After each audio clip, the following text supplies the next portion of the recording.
everyone, this is Liz from BiblioWiles, and today I'm going to be talking to you about two new books that deal with World War I in order to continue our series on World War I literature.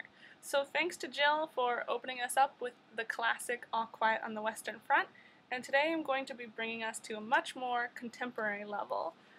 The first book I'm going to talk about is Above the Dreamless Dead. This is published by First Second Books.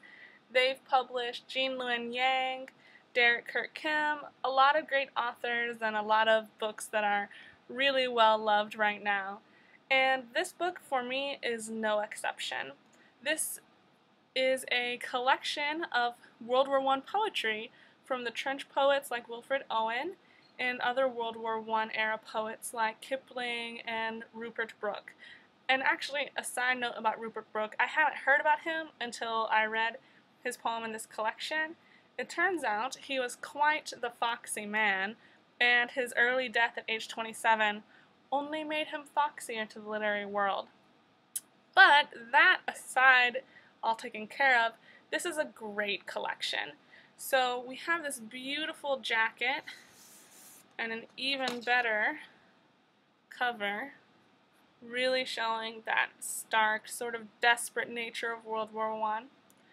And for those of you who are worried about whether or not comics will demean the seriousness of World War I poetry, I definitely wonder about that myself, but I think the artists here do a great job of matching form to content. So I have not read a single poem where I thought, wow, this really trivializes the subject matter, but rather I've been so impressed at the diversity of style and the way that these poems are enhanced by the artist's work.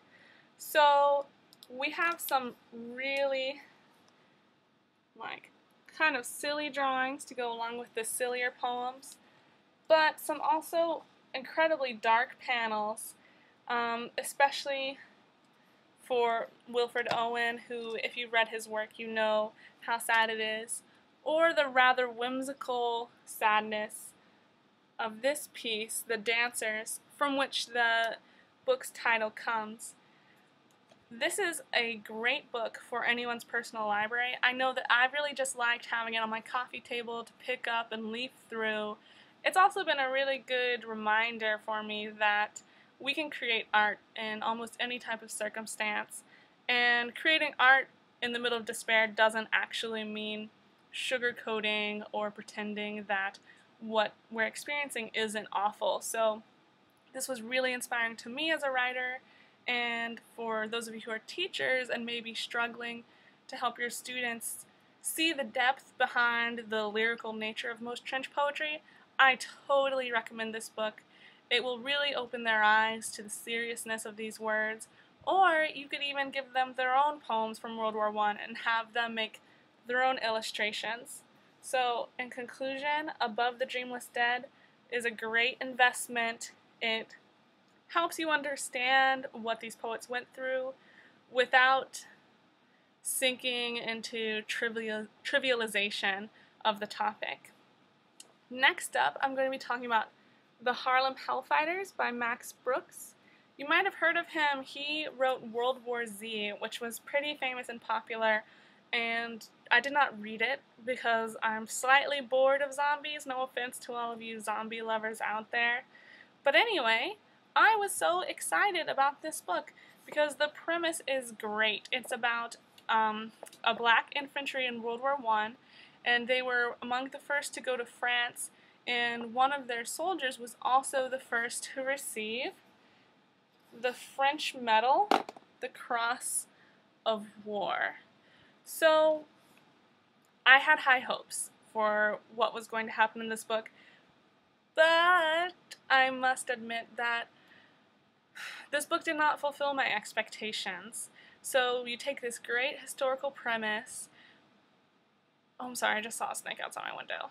Anyway, you take this great historical premise, and then Max Brooks doesn't really come up with a coherent plot or well-drawn characters to draw the reader in.